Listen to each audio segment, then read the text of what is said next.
नमस्कार दोस्तों, मेरा नाम परमजीत और आपका रीड टुगेदर एट चैनल पे स्वागत करता हूं। आज हम इस वीडियो में बात करने जा रहे हैं हिंदी के एक सीरीज की जिसका नाम है रणक्षेत्रम। रणक्षेत्रम किताब 5 खंडों में विभाजित है और पांचों ही भाग हमारे पास मौजूद हैं। तो जो समीक्षा देखोगे आप धीरे धीरे सभी ही खंडों की आप समीक्षा इस चैनल के माध्यम से देख सकते हो। लेकिन आज की वीडियो में सिर्फ खंड 1 की समीक्षा करेंगे जिसका नाम है रणक्षेत्रम खंड 1 रक्षराज मार्केश का अंत। और इस किताब के बारे में बात करें तो इसके लेखक हैं उत्कर्ष श्रीवास्तव और इस किताब को प्रकाशित किया है अंजुमन प्रकाशन ने। किताब के कुल पन्ने हैं 371 और इसकी जो कीमत रखी है पेपर बैक प्राइस वो रखी है 230 रुपये। तो इसका जो प्राइस रखा है वो बहुत ही ज़्यादा जायज़ है, क्योंकि अगर पेज देखें तो 371 पेज है। अगर 52 रुपये भी पेज लगाए तो 371 या 400 इसका प्राइस आराम से रख सकते थे, लेकिन इसका जो प्राइस रखा है वो बहुत ही ज़्यादा कम रखा है और ठीक भी रखा है। अब इसके विषय में बात करें तो इस सीरीज का जो विषय है या इस किताब का जो विषय है वो है रामायण और महाभारत के बीच का जो समय है उस समय की ये बात की गई है। और आपको पता है कि रामायण का भी युद्ध हुआ है, रामायण महाभारत का भी युद्ध है, तो ये भी एक युद्ध पे आधारित है। और युद्ध जो होते हैं वो उस समय की जो पौराणिक कथाएं हैं वैसा ही आपको ये फील देगी ये किताब भी। जब भी आप पढ़ोगे, चाहे इसके नाम लगा लो, चाहे इसका जो स्थान लगा लो, या उस समय की भाषा थी वो भी लेखक ने खूब इसमें प्रयोग की है। तो वो बहुत ही ज़्यादा अच्छे तरीके से ये किताब लिखी गई है। अब बात करते हैं इसके मुख्य पात्रों के बारे में, क्योंकि पात्रों की बात अब थोड़ा सा अलग तरीके से करेंगे, क्योंकि जो दूसरी किताबें होती हैं उनके सिर्फ पात्रों के नाम बता देता हूं मैं, लेकिन इस किताब के जो पात्र हैं उनकी जो खासियत है, उनके पास जो शक्तियां हैं उनका भी मैं थोड़ा थोड़ा सा आपको वर्णन देना चाहूंगा, क्योंकि आपका उसके साथ ही इंटरेस्ट बन जाएगा कि किसके पास क्या शक्तियां हैं। अगर आपने वो किताब पढ़ रहे हो तो कोई दिक्कत भी लग रही है तो भी आपको इस वीडियो के माध्यम से थोड़ा सा एक्सप्लेनेशन मिल जाएगा तो इजी रहेगा। विक्रमाजीत जो पात्र है वो महर्षि अमेश्वर के आशीर्वाद से जन्मे आर्यावर्त के सबसे श्रेष्ठ योद्धा हैं।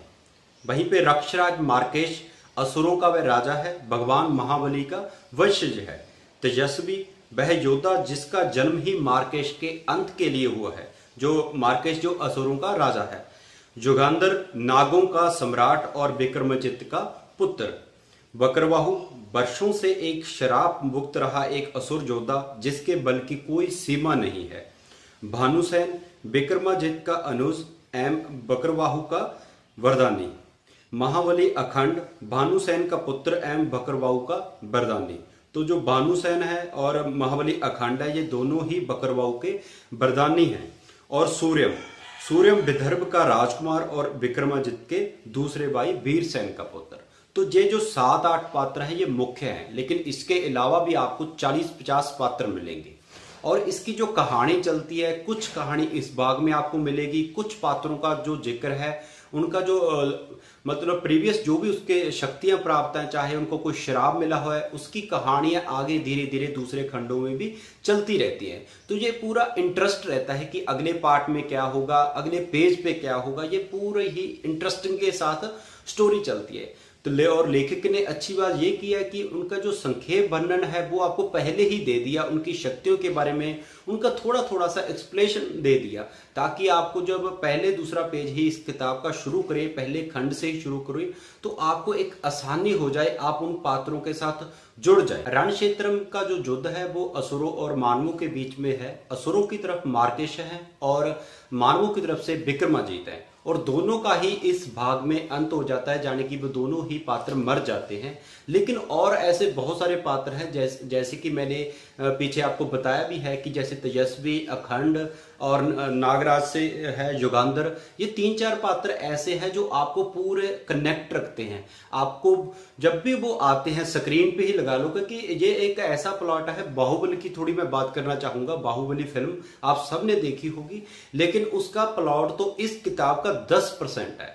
जे उससे बहुत बड़ा प्लॉट रखा हुआ है, वो तो बहुत छोटा सा था। लेकिन क्या है कि सिनेमा 2 घंटे की वो फिल्म होती है और मनोरंजन के तहत बनाई होती है, तो जिनके लिए इजी रहता है वो फिल्में देख लेते हैं, लेकिन जो किताब का प्लॉट होता है तो हमेशा बहुत ज़्यादा मजबूत होता है फिल्म से, क्योंकि फिल्म सिर्फ मनोरंजन के पर्पज़ के लिए बनाई गई होती है, क्योंकि लास्ट में सिर्फ उन्होंने मनोरंजन ही देना होता है मोस्टली। लेकिन जब आप किताब रीड करते हो, चाहे वो किसी भी टॉपिक पे हो, अगर आप पौराणिक कथा पे जैसे कि बाहुबली फिल्म बनी है उसकी आप किताब पढ़ोगे तो आपको दुगना जोश आएगा, जितना कि आप सिनेमा में देखते हो उससे दुगना आएगा। तो इसमें जितने भी युद्ध होते हैं, जब भी एक एंट्री होती है, चाहे वो तेजस्वी की एंट्री हो, चाहे वो विक्रमादित्य की एंट्री हो, चाहे वो मार्केश की भी एंट्री हो, तो आपको एक फिल्म की तरह व्यू आएगा और आपके जो लू कंडे हैं वो खड़े हो जाएंगे, क्योंकि आपको हैरान हो जाओगे जब भी आते हैं। पूरा उस माहौल में आप घुस जाते हो जब आप पढ़ते हो, तो आपको पता ही नहीं चलता कि आप 21वीं सदी में रह रहे हो और आप जो टेक्नोलॉजी में रह रहे हो। आपको सपने में भी जब ये किताब आप अच्छे तरीके से पढ़ते हो ना, पूरे एकांत में पढ़ते हो, तो सपने में भी ये तलवारें, युद्ध या जो पात्र हैं वो घूमते रहते हैं।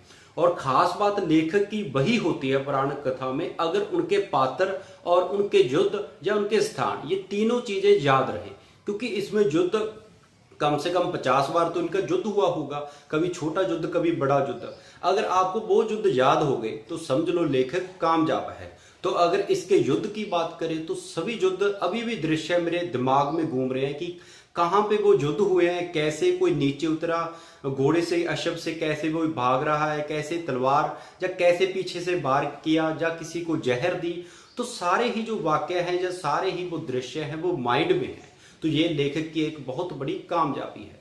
और हम क्या करते हैं कि हॉलीवुड की जैसे आप फिल्में देखते हो, सुपर हीरो देखते हो, तो हम उनकी बहुत तारीफ करते हैं कि क्या है यार, उन्होंने क्या बनाया है। जैसे मान लो ये सुपरमैन है, जितने भी सुपरमैन हैं उनकी हम तारीफ करते हैं फिल्में देखकर कि उनका दिमाग देखो कितना है, कितना प्लॉट मजबूत है उनका, और कैसी वो फिल्में बता देते हैं। लेकिन हमारी जो कला है, हमारे भारत की जो कला है, जहाँ हमारी पौराणिक गाथाएं हैं, किताबें हैं, उनको अगर आप पढ़ोगे तो वो जो उनके सुपर हीरो है वो बहुत नीचे रह जाते हैं, वो बहुत आपको फीके से लगेंगे, क्योंकि उनका सिर्फ मनोरंजन है। जैसे मान लो उनकी हैरी पॉटर की किताब है, आप उनकी कितनी ज्यादा तारीफ करते हो, लेकिन हमारे पास भी है, महाभारत ग्रंथ है, रामायण है, और ये बहुत सारे जो अब भी काल्पनिक ग्रंथ छप रहे हैं, ग्रंथ ही लगा लो, क्योंकि उस माहौल को बता रहे हैं। और जैसे दिवाली का किताब की आप इस चैनल पे समीक्षा देख सकते हो, या इस रणक्षेत्रम की अब ये मैं समीक्षा कर रहा हूं, तो ये भी एक वैसे ही चीजों से बहुत ज्यादा मुझे लगता कि आगे है। लेकिन हम इनकी तारीफ नहीं करते, इनको हम पढ़ते नहीं है, क्योंकि हम सिर्फ ये है कि यूरोप कंट्री है या उनकी जो कल्चर है उसको ही थोड़ा सा हम ज्यादा शेयर करते हैं। तो मैं इस वीडियो में ये भी कहना चाहता हूं कि आप इस तरीके की किताबें पढ़ें और फिर आप उनका कंपेयर करें कि हमारी जो कल्पना शक्ति है वो कहाँ पे है और उनकी कहाँ पे है, तो आपको डिस्टेंस पता चलेगा।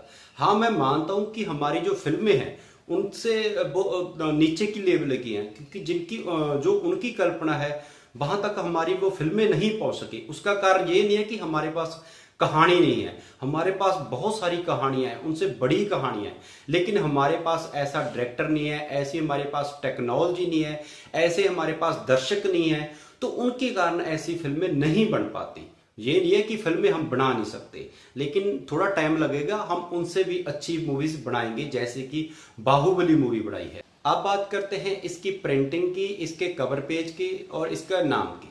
तो जो किताब का नाम है रणक्षेत्रम, बहुत ही अच्छा नाम है और इस किताब की कहानी पे बिल्कुल स्टीक बैठता है। और साथ में ही लेखक ने ये जितने भी खंड आएंगे उसका भी आगे सबटाइटल रखा है, जैसे कि इसका रखा है रणक्षेत्रम पहला खंड 1, रक्षराज मार्केश का अंत, जिससे आपको निशानी भी रह जाती है, पता चल जाता है।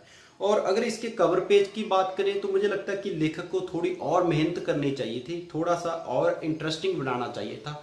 या ये हो सकता कि जो 7-8 पात्र हैं उनको लेकर ये कवर पेज बनाते, क्योंकि अब इस कवर पेज पे सिर्फ आप 2 ही चेहरे देख सकते हो, 2 ही योद्धे देख सकते हो। तो मुझे लगता है कि यहाँ पे थोड़ा सा लेखक या जो प्रकाशक है वो अगले जो इसके एडिशन आने वाले हैं, संस्करण आने वाले हैं, उनमें थोड़ा सा और मेहनत करेंगे। तो बाकी जो इसकी प्रिंटिंग की बात करें तो प्रिंटिंग शानदार है, आपको बिल्कुल भी कोई दिक्कत नहीं आएगी। ना ही इसमें ज़्यादा आपको कोई मिस्टेक मिलेंगे, क्योंकि आजकल की जो किताबें हैं उसमें बहुत सारे आपको ब्लंडर मिल जाते हैं, खास तौर पे जो इनके शब्दों के मिस्टेक मिल जाते हैं। लेकिन जहाँ पे इक्का दुक्का मिस्टेक थी और वो मैंने लेखक को बता भी दी है, लेकिन उससे कोई फर्क भी नहीं पड़ता, पाठक को पढ़ते पढ़ते उसको आसानी से पता चल जाता है कि यहाँ पे चलो एक या दो, क्योंकि 371 पेज की किताब है तो उसमें अगर 2 शब्दों की मिस्टेक आ गई तो उसको हम गिन नहीं सकते। अब बात करते हैं लेखक की, यानी कि उत्कर्ष श्रीवास्तव की। तो ये लेखक की पहली किताब है, मुझे ये यकीन नहीं होता क्योंकि जिस तरीके से लेखक ने लिखा है, क्योंकि आजकल के जो लेखक हैं जो एक छोटा सा नावल लिख रहे हैं 100-125 पन्ने का, और उसमें जो 3-4 पात्रों को लेते भी हैं उनके साथ वो ढंग से इंसाफ नहीं कर पाते। और वहीं पे इस लेखक ने इतने सारे पात्र लेके और ऐसे स्थानों का जिक्र करना, योद्धा का जिक्र करना, तो जो वो कमाल है।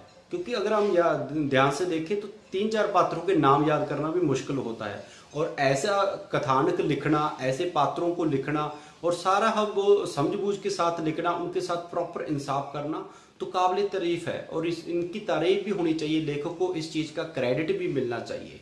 क्रेडिट तभी मिलेगा अगर हम इस किताब को पढ़ेंगे और दूसरे पाठकों तक इस किताब को शेयर करेंगे। तो यही चीज़ मैं इस चैनल के माध्यम से कर रहा हूँ इस किताब के लिए, क्योंकि लेखक ने इतनी मेहनत की है, इतना अच्छा हमें किताब दी है पाठकों को, तो हमारा भी एक फ़र्ज बनता है कि हम किताब को पढ़ें और उनको शेयर करें। तो आपको मैं स्ट्रांगली रिकमेंड करता हूँ इस किताब को पढ़ने के लिए। अगर आपको ये किताब ना पसंद आती है तो चैनल को आप अनसब्सक्राइब कर सकते हो कि यार इस चैनल ने मुझे ये किताब रिकमेंड की और मेरे पैसे खराब कर दिए। तो आप, मुझे इस किताब पे यकीन है कि ये किताब अच्छी है, तभी मैं आपको ये चीज़ बोल रहा हूँ। और बाकी अगर इसके प्राइस की भी बात करें, क्योंकि 371 पेज हैं और प्राइस सिर्फ 230 रखा है, तो वो भी कोई ज़्यादा नहीं रखा, वो कम प्राइस रखा है। आसानी से इसका लेखक 400 तक प्राइस रख सकते थे, लेकिन नहीं रखा। और आप ये किताब जरूर पढ़ें।